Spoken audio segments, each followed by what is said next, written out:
Hey everybody, today we're going to take a quick look at a 2002 Camaro SS. This is the last year of the 4th generation car, and the SS model was definitely the pinnacle of performance for this generation. What makes this one more even rare is it does not have T-tops and it has a cloth interior. Definitely the makings of a real race car, but this thing was extraordinary. Check it out.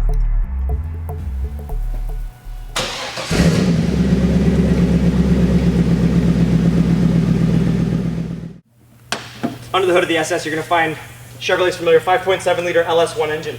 Now in SS tune, this is actually rated at 325 horsepower. Obviously a lot of power in a small block V8, but total low end torque, really smooth. This is matched up to my favorite combination, which is the 6-speed transmission with the Hurst shifter.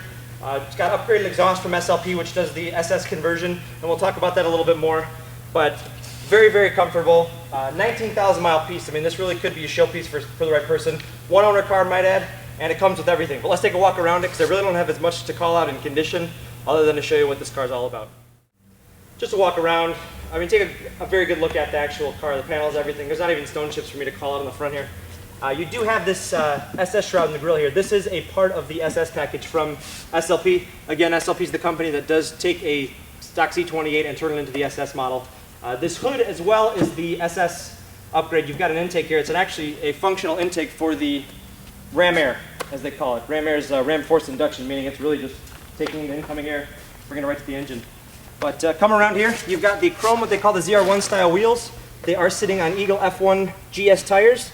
It's a 17-inch wheel. Up front here, you got 275 40 ZR17 in perfect condition. No curb rash, nothing to talk about there. All 4 wheels are perfect. Proper SS badging. Down the driver's side, not much else to talk about. Everything's factory new condition. And then to come around to the rear, you can see the quad outlet exhaust. You've got dual exhaust on both sides with 2 outlets. Proper Camaro SS badging. And this spoiler up here, this actually is distinctive for the SS as well. It's a little bit more of a raised lip on the spoiler there. Then walking around the passenger side, I mean, it's identically uniform all the way around. And this is a rare hardtop model, which makes this extraordinarily unique. In the rear of these, you have a generous cargo hold. Just pop this, got keyless entry to pop the rear hatch. Flip this forward. This actually is a privacy cover, so when the hatch is down, you don't see into the private cargo area. But there is everything with this car. I got the original books from when the car was new.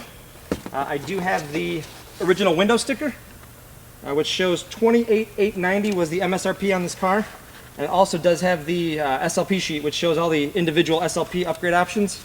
I've got the factory build sheet, which I don't think I've even seen one of those for this car. We got a piece of mail from the Camaro brand team managers. I don't know who they are, and the original 02 Chevy Camaro pamphlet there. But rear and front floor mats. These are just the regular stock ones. There is a second set of specific Camaro SS floor mats that are in virtually perfect condition. I don't know if these have actually ever been used. And then for whatever reason, a sky blue, I don't know, whoever, if you want this car, you can have this. I don't know what you'll do with it, but you can have that. I think they left it out in the sun for an eternity. Just to give you an example of build quality, this car I don't think has ever been beaten on, because they usually won't slam that solid. And the passenger side follows suit as well. Inside the Z28, the interior is brand new. I don't have any wear or tear to point out. I mean, even the bolsters, because this isn't leather, it's going to wear perfectly. You do have the power seat on the driver's side. Easy step in. It's not a small car by any means, but tilt wheel, and just one of the coolest driving positions. I think this is actually one of my favorite cars, especially of my childhood. I always wanted a Z28. It's probably one of the only cars I've dreamt of that I've never really had, but just a really nice car. Nice layout. You've got automatic headlamps on the front. It won't let you drive at night without turning those on. All multifunction steering wheel here. It's one of my favorite parts, starting a V8. You feel that real light rumble just through the car. It feels it's like a little bit of torque burble just going right through the car. You feel right through the chassis. It's awesome. Pretty basic layout. Nothing that's all that substantial in here. The check gauges light is on there. That's because we're low on gas, which is great. But taking a look at the center stack here, you do have fog lights. They are on in here. 35th anniversary Camaro plaque here. That is commemorating the 02 model, which we are currently sitting in. In-dash CD. This is the Monsoon sound system, which is a phenomenal stereo. I want to say 12 speakers. but when you really have the windows down, you're flying on the highway, you can hear it loud and clear. Below that, air conditioning as you'd expect. But we do have the Hurst shifter here, which you can really manhandle. Not really sure if that's the word to use, but it is just a tough shifter, as anybody that's experienced a Hurst would know from the past.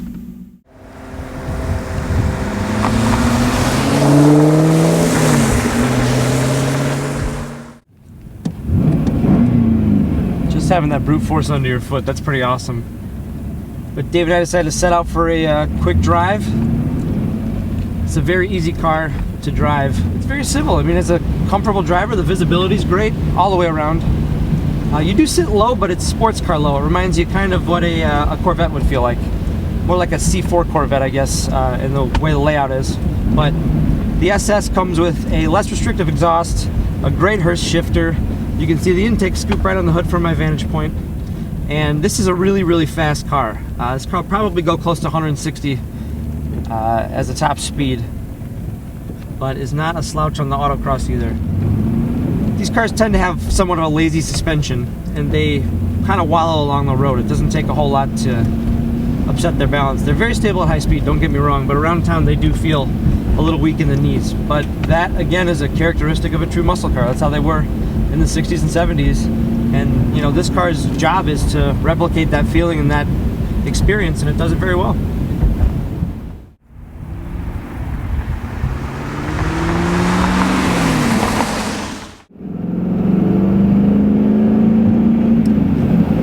It's a little third gear roll out on the back roads. That thing just downshift. It's awesome knowing you got a V8 this lively back here. And this is really a comfortable car. As far as a cruiser goes, I mean, you could easily do a road trip in this car. Multi-day road trip at that, and spend every day in the car. The 6-speed in here, you never feel like you're abusing it. You can rip these shifts off as hard as you want. And truth be told, in 6th gear, the overdrive gear is so large that you can actually achieve between like 20 and 30 miles per gallon with these cars on the highway, cruising at like an 80 mile an hour speed limit. Obviously, there's not really many places in this country that you can go that fast, so you know, that's a totally different story all in itself.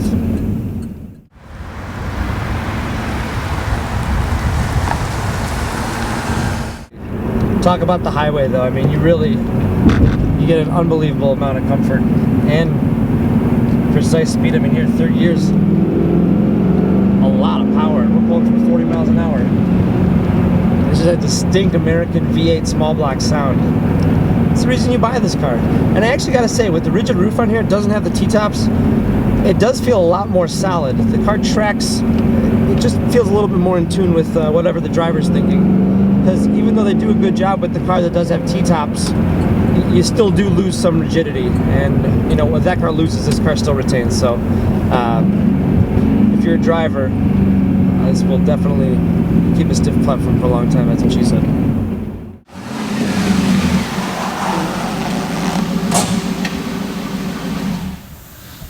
Back in my CarMax days, when I used to take a demo from them, this was probably about the most exciting thing I was allowed to get my hands on. And anytime we had one, you knew my plate went on it. And I love these cars. I mean, I really do. They're absolute classics. I'm not going to say I don't like the new Camaro. I just think they're two totally different cars. This is unique in its shape, unique in its design, unique in the way it handles.